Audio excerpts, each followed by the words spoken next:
Hello, everyone. Can you hear me all right? Excellent. Wow, great to see so many people here.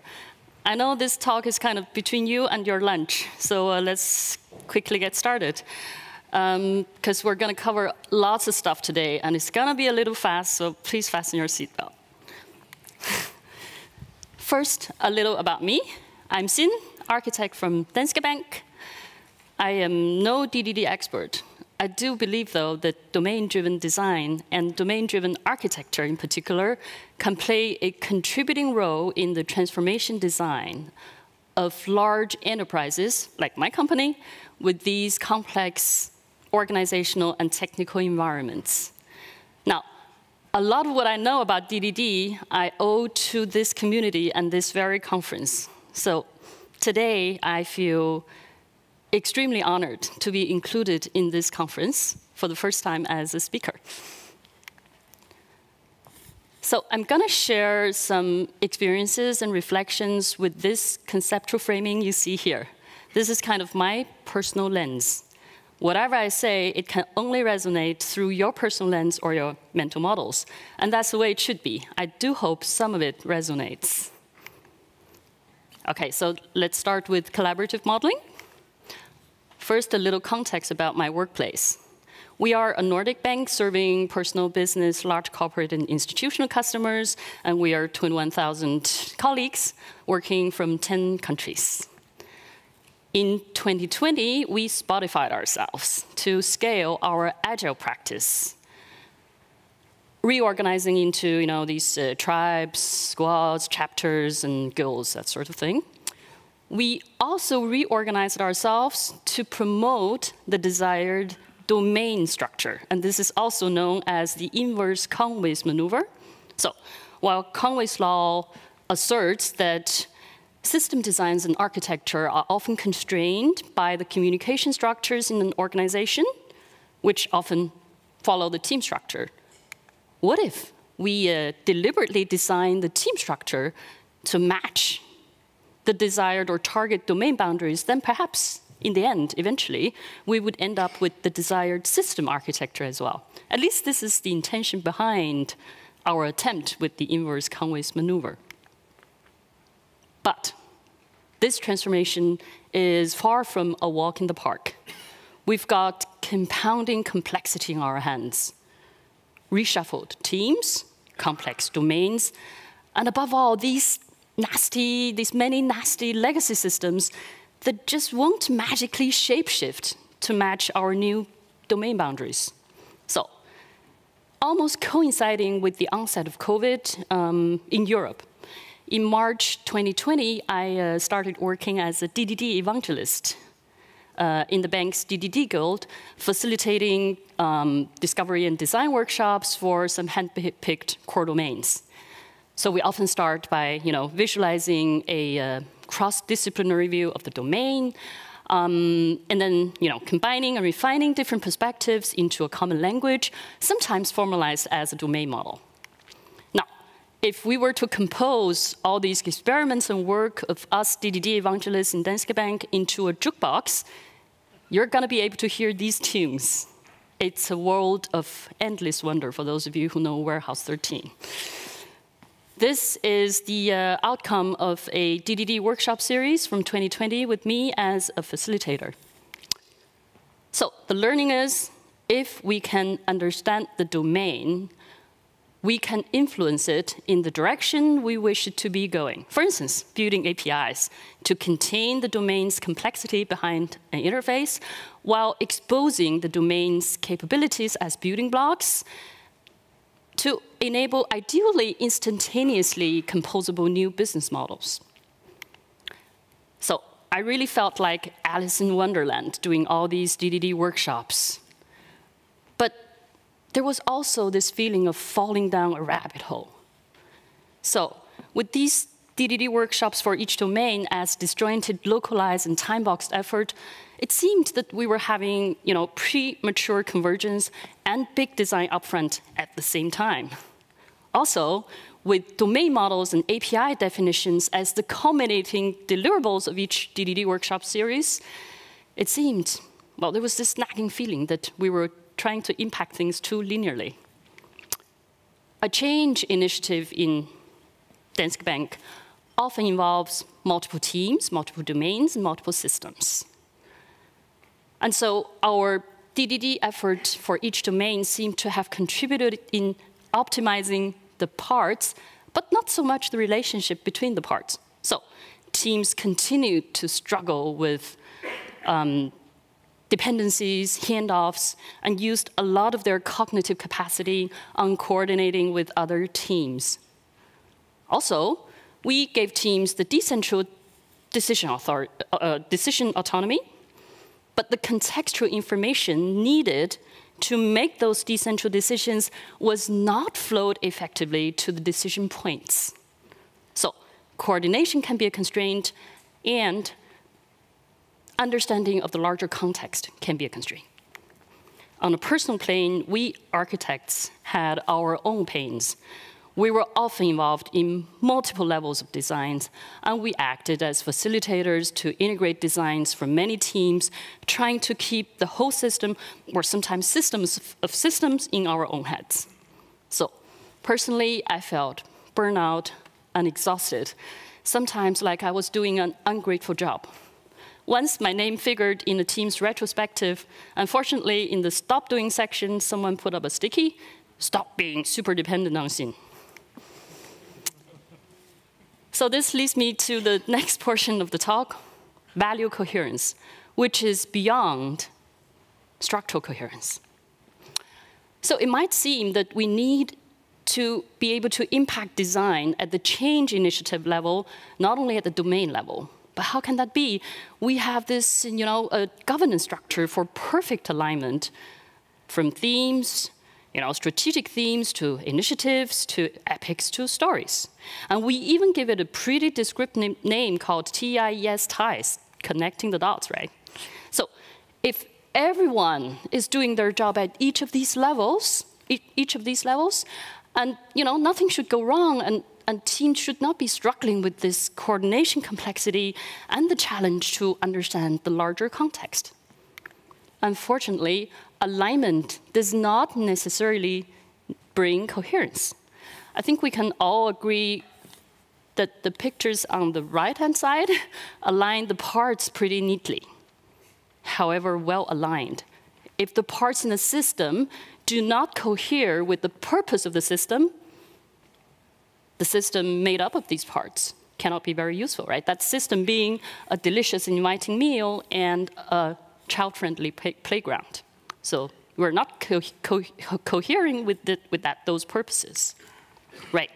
So talking about coherence, there is something from the Big Blue DDD book called large-scale structure, and this might be exactly what we need. Design patterns and a language that can allow the system to be understood and discussed in broad strokes. And this might seem counterintuitive, but what Eric Evans is actually saying is that models at scale must be minimal.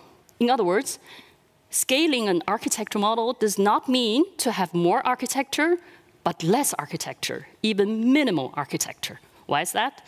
Because the more comprehensive an architectural model is, the higher the risk becomes that it can get in the way of the developers, imposing these unnatural constraints, especially when we need to evolve the model to the next state, right? So keep searching for wisdom among other system thinkers. Mary Parker Follett, an American sociologist way before our IT age, says that common purpose can perhaps serve as an invisible leader if it is born from the desires and activities of a group. John Cutler, a product evangelist, encourages us to lead with the why, not the way.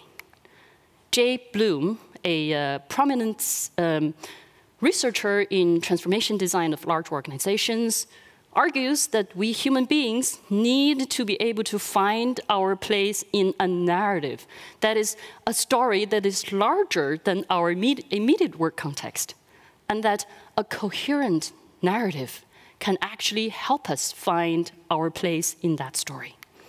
So perhaps in these complex sociotechnical environments with multiple teams, systems, and domains, architecture can play a contributing role in helping people find their place in the story by creating this coherent narrative. And perhaps when a developer wakes up in the morning and goes to work, he or she can clearly answer the question, how does my contribution matter in the big picture and over time?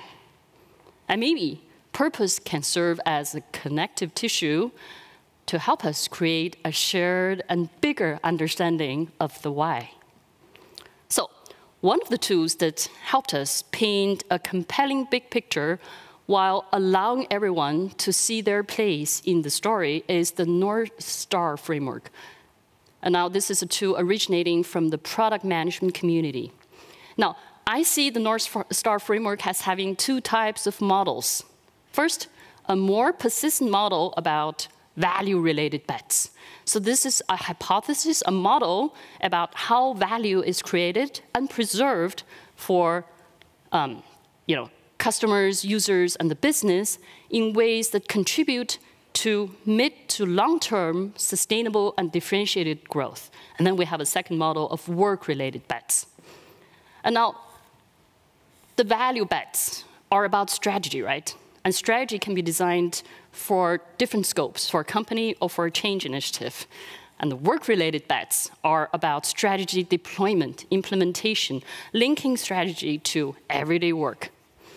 So then at the strategy level, we have the North Star, and this is our guiding star, right? That difference we want to make in the customers' lives with our unique strategy. And then around the North Star, there is a set of small stars, just like in real life, Polaris is surrounded by these constellations of small stars, like the big bear, the small bear. So these small stars are called North Star inputs in the framework language. And they are a small set of influential but complementary factors that together contribute to the North Star, and which we believe we can influence with our unique strategy. So on the strategy deployment level, we have opportunities, and these are leverage points that can get us closer to our North Star inputs. So opportunities are more opinionated and actionable than the North Star and the North Star inputs. Nevertheless, they should be solution agnostic. And in the end, we have these interventions, which roughly translate to concrete experiments, work, epics, and stories. So we use the conceptual framing of the North Star framework to kick off complex change initiatives. So here the initiative is from the PSD2 initiative. For those not familiar with banking, PSD2 stands for Payment Service Directive 2, which is a European Union legislation obligating banks to provide APIs that allow their payment and transaction data to be accessed by third parties. Of course, once a consent has been given by the customer. So through collaborative discovery, we converged on the North Star being this: a fast credit decision using account transaction data. So then the thinking is a credit decision based on facts, so based on actual payment history is a decision based on facts, right? That's more reliable, but also faster because account transaction data sourcing is automated through APIs, replacing the need for manual inputs from the customers. And so if we see this North Star as what's printed on the cover of a puzzle, right here, we would need some puzzle pieces, like so. So one of them, namely the North Star inputs. One of them is highlighted here to facilitate a trust-building and hassle-free consent experience. And so the input heuristic here is how many customers trust us with their data. There is a rich set of input heuristics for identifying North Star inputs. And in this case, it's called width or breadth in the product management language, and trust in our bank's language. So then this input, this North Star input, can then be deployed as a series of opportunities. And one of them being speak to the customer's goals, and concerns. So notice, opportunities are solution agnostic. And then in the end, we have these interventions that can hopefully help us win these opportunities as a bet. So usually, this kind of a strategy process takes place on a kind of a strategy floor, right? But one of the benefits of letting developers be part of a North Star elicitation process is this. Let's say a developer has won this lucky gyro ticket. Design the consent user experience or author the consent text. Now, having been through a collaborative North Star ideation process, that developer would have had a much better understanding of the larger problem context and about how his work contributes to the North Star and contributes in making a difference in the customer's life. So then the work actually done would have much better odds of actually targeting that trust-building and consent-free, hassle-free consent experience. And this is what I call value coherence. Another benefit is when a developer understands the linkage from strategy to everyday work, they can make much better design decisions, like, why should I use time doing this than that? Or is there a better opportunity to influence this North Star input? So in this way, we can unleash the team's potential of generating a lot of design variations compared with the scenario that they just receive these gyro tickets as prescriptive work items. So one of the tools that can be useful for creating this deep understanding of the why is, again, a practice from the product community. It's called human-centered design, HCD. That is to always place a human being in the center of any problem-solving step. And now this example is a collaborative session called empathy mapping from the same PSD2 initiative. So here we reframe the compliance requirements as, so in the human context, or in the customer context, rather. So, and then we ask teams, developers included, to chart a path through the customer's emotional journey in the current state first, so before our interventions. So there you see the many red dots on the bottom part of this chart with the negative emotions. And then we ask people to, fast forward to the future and imagine how a successfully deployed strategy can help us move the customer's emotion to the more positive side. Right? This was actually part of this North Star elicitation process, ideation, right? And this is the place where we collectively build on that narrative we all want to be part of. So using human-centered design, a good narrative is a storytelling about how what I do can make a difference in another person's life, because that's what drives us as human beings and as problem solvers and designers. So we feel that this experience has contributed to improving the value coherence for teams and domains involved in this initiative by creating a shared understanding of the why at a much deeper level and in a human user-centered way. So, being able to kick off these big initiatives with a coherent big picture is a great achievement. However, as time goes by, we started experiencing temporal anomalies. As time goes by, these carefully crafted, even purpose-driven models and language start to fragment and drift. So teams have a hard time integrating new information into the existing models and find it even harder to anticipate if a new piece of information should raise the question of, are we still solving the right problem? Now, we heard about what this guy is saying, Russell Ackoff, a pioneer system thinker, says that we fail more often because we solve the wrong problem than because we get the wrong solution to the right problem. And this brings us to the next topic of this talk, strategic correspondence. Now, again, Jay Bloom points out that there are different theories of truths, and now the concept of truth can roughly translate to a useful model in the context of our community. So coherence is a trait we will have when we can make our model to cohere with our, make our model cohere with our collective knowledge.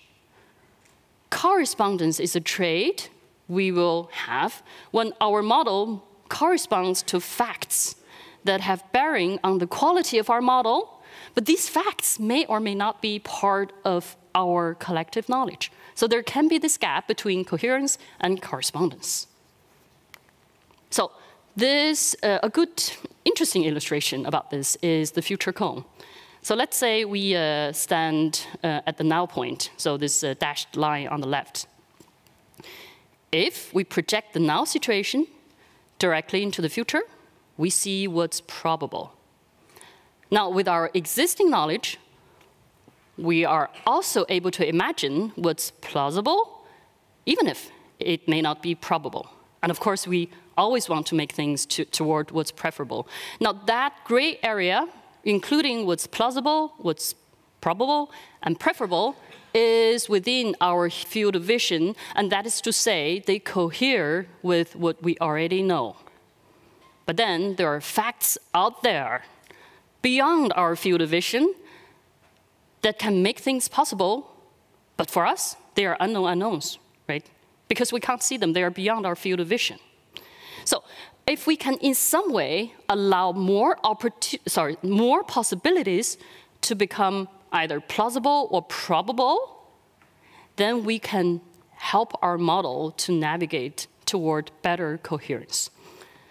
Now, this might sound very abstract, so let me share a field example about how we navigated toward better correspondence by expanding our field of vision. So the domain in my story is called a automated current budget. I'm going to use wordly mapping as a backdrop. You should have a basic understanding about wordly mapping after Suzanne's talk. But anyway, you don't need any mapping skills to understand this story. So starting from the notation, we have users on the yellow stickies and user needs on the pink stickies. You've got to take my word for that's a pink sticky, and the capabilities on the blue stickies. So we have a personal customer as a user who needs a fast and affordable financing solution, perhaps to buy a dream house, right? And to do that, he would need to understand her current economy. So for instance, how much space do I have in my current economy for a new mortgage loan, right? So that sort of thing. Moving on to capabilities, the one with the closest visibility to the customer is the capability to view and edit the budget. Further down the value chain, we would need a user experience capability for the customer to provide the data and give consents for the bank to fetch their input and expense data from various sources to feed into the budget calculation. And then in the end, we would need a back-end calculator capability to actually compute the automated budget, right? So this is kind of the domain. Yeah, so in 2020, we started the first initiative to make a budget API for the housing journey, and that involves two teams. So team one, who takes care of the budget user experience as a part of the financing journey, so the customer-facing bit. And then we have team two, who owns this back-end calculator capability using statistical methods to calculate budget. Now, a statistical method places, first places the customer in a statistical group based on demographic parameters such as, marital status, employment, number of children you have, and which region in Denmark the family lives in, and so forth. So then that kind of feeds into the budget calculation, right? So later in 2020, several banks in Denmark got the orders from the Danish Financial Supervisory Authority to change their statistical methods for budget calculation to a more individualized methods, for instance, by using transaction data, so like in PSD2, right? So you can say at this point, this new information comes into our field of vision. In fact, a completely new user type and their need comes into our field of vision, namely the regulator user and their need to enforce a compliant credit budget practice. Now, you might argue the regulator user has always been there. It's not new. But up until this point, it hasn't been perceived plausible that not meeting this need of theirs can cost us the license to operate as a bank. And now, that possibility has not only become plausible, but also very probable. So, in 2021, we launched Initiative 2, which is to buy quick compliance using a vendor solution providing an individualized budget calculation solution using the account transaction data. And this involves Team 3. Now, some of you might be wondering, why didn't Initiative 2 kill Initiative 1? Because why didn't the vendor solution kill the in-house solution, right? The short answer is Initiative 1 is made for the housing journey. Initiative 2 is made for the car buyer's journey, which has a lot of embedded finance and hence a higher risk of losing our license to operate in that particular segment. So different funding sources, different agendas. So it soon turns out that this vendor solution has really questionable quality. Also, it's extremely expensive because a lot of banks have gone on this route of buying quick compliance to meet this emergent compliance need, right? So, and then we have absolutely no funding to make all our financing processes compliant by using this expensive and bad vendor solution. So, in 2022, we launched a new initiative, Initiative 3, to try our own muscles to build an individualized budget solution in the bank, in-house, and to enable yet another financing journey, which is the consumer finance journey, and this is for customers, needing credit cards, credit facilities, and credit cards. So, from a wordly mapping perspective, this is a weird move, right? This is an unusual move from buy to build, actually. But nevertheless, we made this decision. And now, because Team 2, the budget API team, is still busy doing the housing initiative, doing the housing journey initiative 1, right? So, Initiative 3 at this time was assigned to a different team, Team 4, to use the bank's legacy systems to make an individualized budget solution as a temporary solution. Okay, so now we have built-in compliance, but we also introduced more technical debt in systems that are designated for decommissioning. So guess what? We could just launch a new initiative to migrate the in-house individualized budget solution from our legacy systems in Initiative 3 to the budget API microservice architecture in Initiative 1. And that's exactly what we did, and which involves at least Team 2 and 4, right? So, yeah. And now at this point, negotiation becomes really complex because we have multiple parallel initiatives with their different agendas and multiple teams with their different agendas and priorities. And one of the blockers is that all these different financing journeys, they have different customer experiences and different ways of transferring the data to the budget backend. So it is extremely difficult to get all the stakeholders from all these financing journeys into the same room, even harder to get them to agree on a compromise and make forward progress. So now we're considering Initiative 5. Which is to say, to build a full-stack budget product. And now what that means is to disintegrate the budget user experience out of all these financing journeys and consolidate that into a full-stack budget solution owned by the budget team. And so in that way, we can get rid of these complex negotiations and then team dependencies as well, right? So using the wordly mapping language, our situational awareness in the current landscape and our anticipatory awareness about the future landscape has sort of nudged us toward considering a higher order capability. So at this point, we need to ask a lot of anticipatory questions, like, do we have the skills to pull it off? In particular, what will it take to transform a back-end team to a full-stack product team? Other banks thinking similar thoughts, and can we compete with the fintech companies on speed and cost? Now, no one can look into the crystal ball, right? But being able to ask more questions like this could hopefully help us navigate toward, navigate the future gameplay with more strategic thinking and strategic aptitude. So our budget story will end here with an open ending. The reflection here is that if we can find tools and practice, such as wordly mapping, that can help us get better in touch with those unknown unknowns and ask better questions, then we increase our odds of deciding and acting with better correspondence to an emergent reality. So,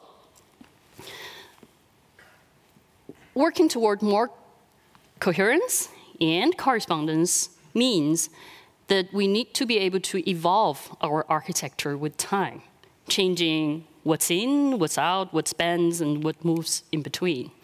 And here, we meet pushback from teams. You might recall that we tried to implement the inverse Conway's maneuver. And now those self-organizing teams have become these small sociotechnical systems with their own reinforcing loops. In an honest attempt to reduce dependencies and sustain autonomy, they negotiate with us architects. Can we reshape the architecture to fit our team boundaries? This, to me, feels like a revenge of Conway's law, and now even reinforced with the agile mandate of team autonomy. So it can feel like sometimes that we're shipping org charts, and that team autonomy is getting in the way of good design. Especially painful is for the teams, platform teams and API teams involved in multiple initiatives, like in this known example of current budget. The strategic themes of the housing journey and the asset finance journey are at odds, each pushing the force down the platform team, which is the current budget team, which, by the way, also has its own OKRs. So what we experience is that at the initiative level, there is now local optimization, and across the initiatives, efforts are still pulling apart, not together. So maybe it's the time again to expand our field of vision, this time from the initiative level to the next larger context, namely the enterprise level. And now the level of complexity also increases, right? So, and this brings us to recombinant, domain-driven platforming, also known as. So I'm going to use Jay Bloom's 3 economies model to illustrate. So Jabe points out that in large enterprises, like my company, there is more than one economic logic at play. So economic logic is the logic of converting some limited resources to some maximal amount of value. Right? So first, we have the differentiation economy. And here the economic logic is to convert resources to value by increasing the intended variety. So variety being defined as, the intended difference in the outcome, sorry. So the idea is that we would like to make our products and digital offerings and customer experiences as differently from the other banks or the other competitors as possible, because otherwise, why should the customers choose us as a bank? On the opposite side, there is the scope economy, and also known as economies of scale. So here, the economic logic is to convert resources to value by decreasing variation, now with variation defined as the unintended difference in outputs. Now, outputs differ from outcome in that they are usually not customer-facing, inputs to other stuff. So, resources rightly managed in the scale economy are usually, these consumables, like storage, compute, network, and CPU, databases, and that sort of thing. So the thinking is that reducing variation would hopefully lead to more standardization, right? And that could hopefully lead to, higher efficiency, lower cost, more reliability, and stability. So in the scale economy, there is value in treating the consumers of such resources as conformists, imposing governing constraints. And now in the middle, we have the scope economy, what Jape calls the scope economy. And now the economic logic here, and here is me paraphrasing Jape's text. The economic logic is standardized to differentiate. It's a little paradoxical, but here I want to help others to differentiate by making myself less different. And so the resources rightly managed in the scope economy are non-consumables, like these are resources that gain value when shared. Examples, APIs, well-formed functions and data, repeatable business processes, and standard CI/CD environments, that sort of thing. And so because these resources gain value when shared, by making them common, resources will not lead us to the tragedy of the commons. And this is where the recommoning metaphor comes from. OK, so the thinking is, if we can stay in control of the variability of, let's say, our credit processes by making things standardized, compliant, and reusable, we increase our options in the market. If, on the other hand, this variability is out of control, we decrease our options in the market simply because more teams now need to use their cognitive capacity on addressing similar concerns like compliance. So they would then not be able to use that same amount of mental capacity on doing differentiation and innovation. And so teams operating in the scope economy need to be able to factor in both the differentiation logic and the scale logic by imposing enabling constraints, limiting the variability in the common shared resources without limiting our options to differentiate and innovate. So, according to Jape's research, most large enterprises today are not really good at managing the scope economy, and hence the need for recommoning. And so recommoning is this practice of designing and manage shared common resources with a new sociotechnical framing. It is also a new way of thinking about platforms, and hence recommoning is also replatforming. So first, there could be the need of recommoning some misplaced resources, right? So resources already deployed in the differentiation economy could be, suboptimally managed here, using the wrong economic logic in the sense that compared with what we want to get out of the system, wrong in that sense. Okay, so early on we saw the dilemma of accommodating this shared budget, so current budget resource. We start by having bespoke budget solutions in each and every of our financing processes, only to find out that the credit budget process might be more valuable in the scope economy, managed as a shared resource, and perhaps even with a different common resource boundary than what we originally had envisioned. So you heard that so from a back-end solution to a full-stack product solution, right? So, but recombining is not just about placing a resource where it belongs. You can place an API or a repeatable business process in the scope economy, but the way you manage it can still be in the scale style, right? Scale style on the other side. So treating them like electricity, like compute, like storage. So if we overly focus on making things standardized, heavily governed and at low cost, we're kind of forgetting that the core mission of the scope economy is actually to enable and accelerate differentiation.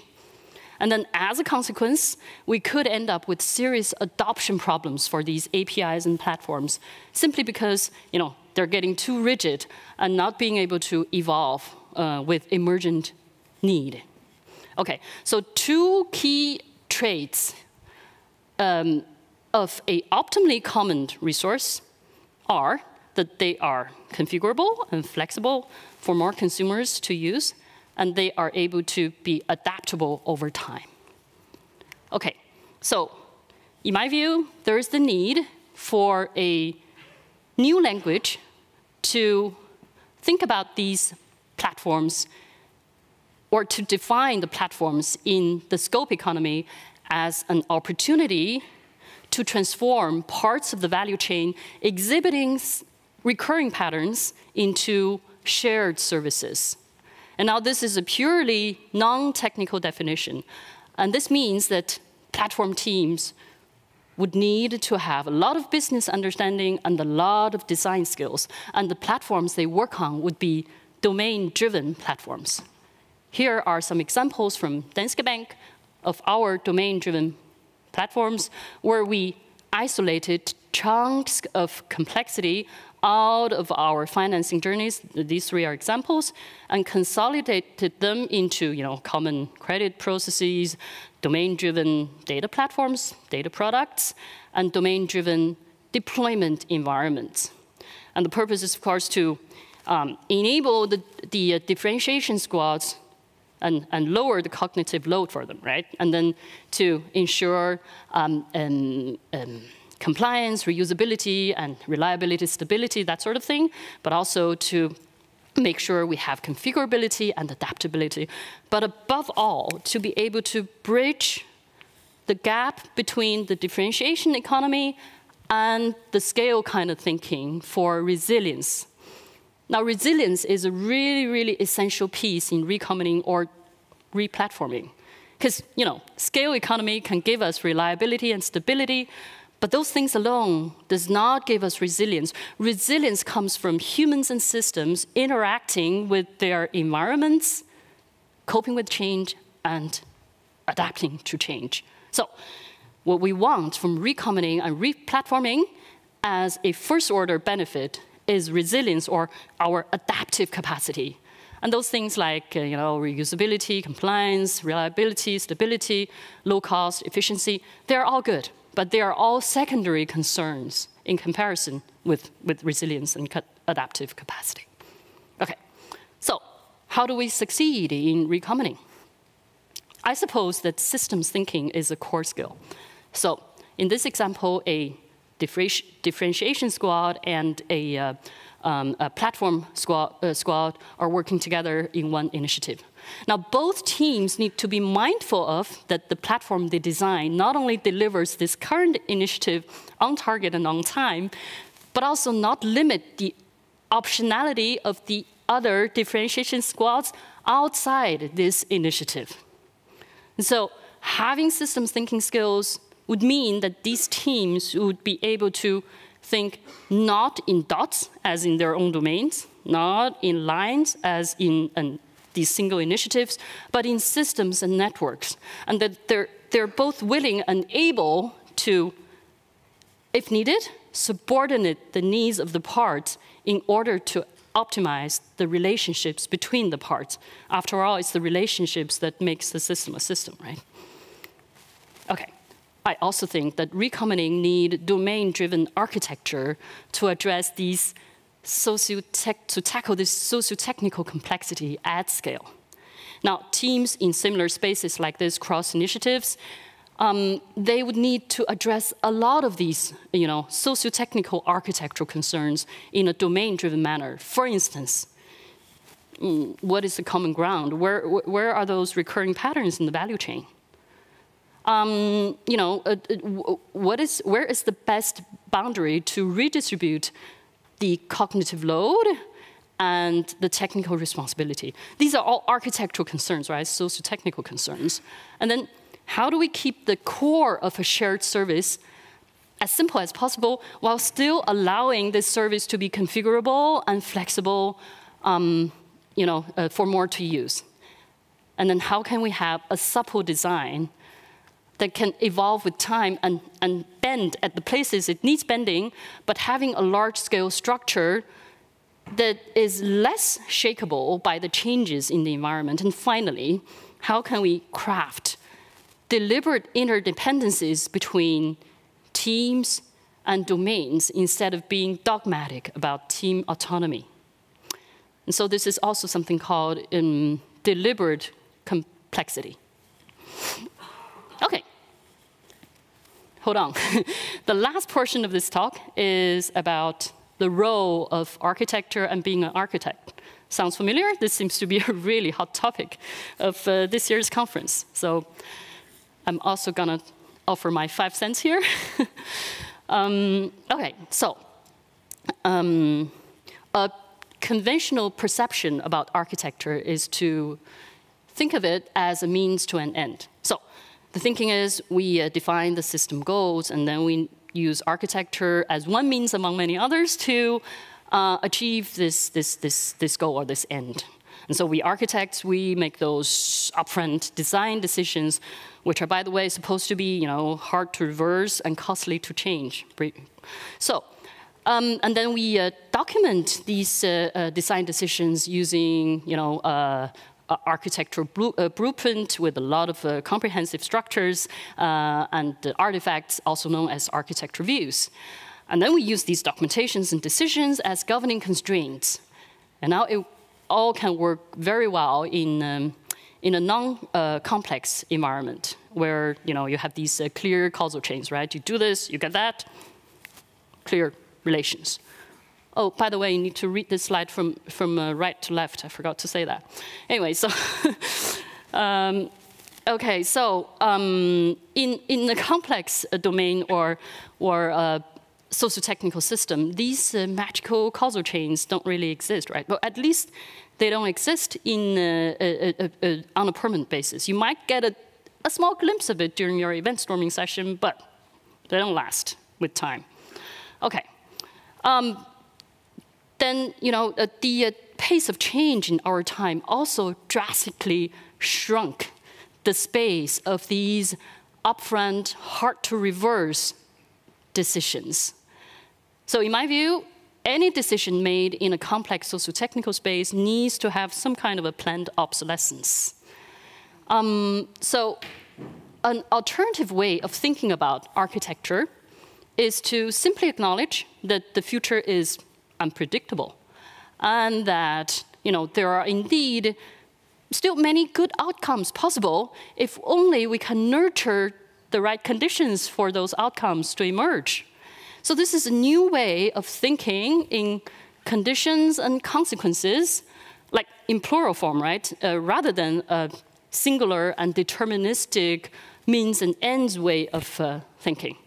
So for a person who's very passionate about gardening, I think this to me is a lot like gardening. So given the good seeds and the right soil, the right mixture of temperature and humidity, sufficient lighting and enough nutrition, our garden can surprise us in many different ways. So in that sense, good conditions like those I mentioned can make many outcomes not only possible, but also inevitable. So you give your garden the attention it needs, you can't avoid that it will become a beautiful late summer and autumn garden. So, so in this way, as architects, we don't need to be stressed out about predicting the future. We are getting ourselves ready and our teams ready for multiple possible futures, good futures. anyway, so instead of being overly attached to a upfront deterministic blueprint architecture, we can focus on working with these, nurturing these conditions.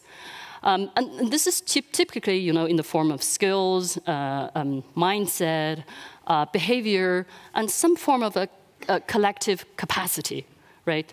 So this one of the good, one of the a good way to create some of these good conditions is, in my view, something called boundary-driven architecture. So this is to say, to model what's in between, but do not govern the inside, right? Because that kind of reduces the agency of individual teams. And now, working with boundary-driven architecture would help us create one of those good conditions called requisite coherence. Now, requisite means required. So, coherence is requisite in the sense that the essential complexity in a complex sociotechnical system, involving its many moving parts, many relations, and the human factors, requires some kind of a large-scale structure or architecture to create that common shared understanding. And so, but what we need is just enough common language at the boundaries to make progress. So, again, coherence is requisite, but coherence with too much convergence would limit the local design freedom, but too little coherence, the system loses its integrity, right? So it's a balance. So for me, these boundaries are enabling constraints. This is the small shared kernel of common language that everyone in the team is willing to comply with. So by constraining, they're also enabling. So how can that be? Well, the logic is quite simple, right? So just like in linguistics, the constraints of syntax allow meaning to emerge. And in compiler technology, the constraints of token, symbols, and unsyntax allow a piece of code to be understood by a machine. OK, so what I often practice is something called a minimalistic architecture runway. And so that example on the bottom part of this slide has been called by some teams as sticky notes architecture. That is an architecture without any sense of finality. So a runway would need some kind of a structure, right? The conceptual contour. And then just enough boundary objects to make progress. And in this example, the boundary objects are these pivotal domain events. But it doesn't have to, it can be something else as well. So important thing to notice, to realize is that these boundary objects are ideally weakly structured in common use, but their structures can be strengthened in local use. But that strengthening may or may not be an architect's concern. That depends on the local team's design capacity, right? So again, not all architectures would need an architect to come into being, and just having someone play the role of the architect is no guarantee for a sound architecture. So, truth be told, I find it extremely hard for me to let go of the means and ends kind of thinking, in particular to not to control the outcome. So as a person, I'm super analytical and super outcome driven. It's hard for me to live without clear answers. And so it used to be like that when the team came to me, my first impulse was to solve the problem for them. And then gradually I realized that I need to, not to speak my mind first, but then facilitate a collaborative space for a conversation to happen, and then to find the right solution. And now, when a team comes to me, I would consciously remind myself to take 2 steps back, because my job is not solving the problem for them, is not even helping them find the right answer right here and right now. So the better thing for me to do is to facilitate a trustful space for conversation and negotiation to happen and continue to happen. And if possible, stay together with the team in the struggle over time to absorb feedback signals so that when the team runs into a similar problem next time, they have much better conditions of solving the problem with any good solution without me. Okay, so this is a new frame of being an architect, from being a maker of good solutions to being a multiplier of good conditions. Okay.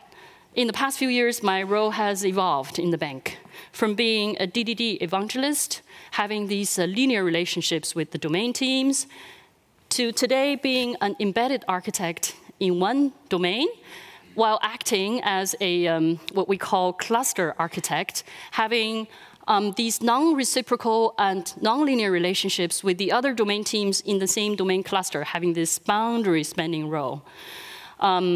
I have the opportunity to interact with complexity, facilitate negotiation and conversation. I try to expose my thinking effectively still. I don't hold it back. But I also try to make that thinking open to the influence of others. So I take the lead in speaking that common language at the boundaries, and also I try to be mindful of creating that psychological safety to be involving more, to be an everyone architect. So I find myself less stressed about outcome today than before, and better at listening to the wisdom of the system. I will end the talk by sharing something with you from one of my favorite poets, T.S. Eliot. So what I've talked about today is a kind of exploring.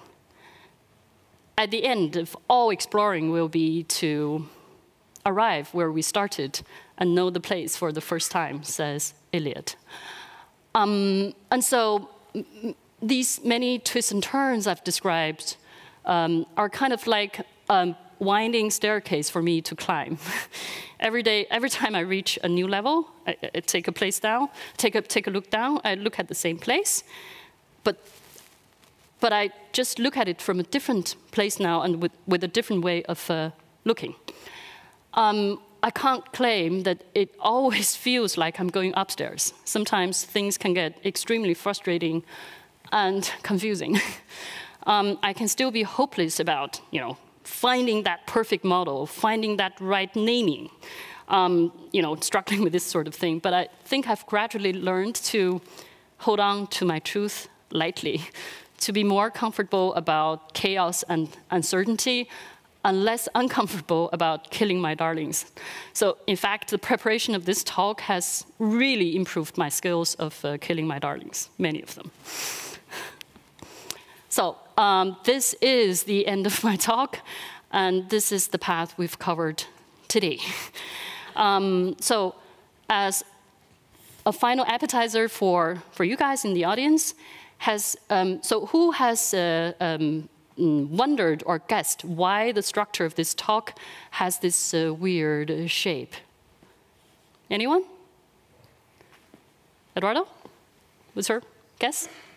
Looks like a wordling map. Oh yeah, you got it. So, since what I talked about are kind of skills and practices, and I just tried to position them on the evolutionary scale of a wordling map. So skills and practices that are relatively more mature on the right-hand side, and then the more emerging and novel are then more to the genesis side. I mind you that the vertical axis has no meaning here, maybe the order of the talk. So with that, thank you very much for staying awake throughout the talk, and enjoy lunch, and I'll see you around.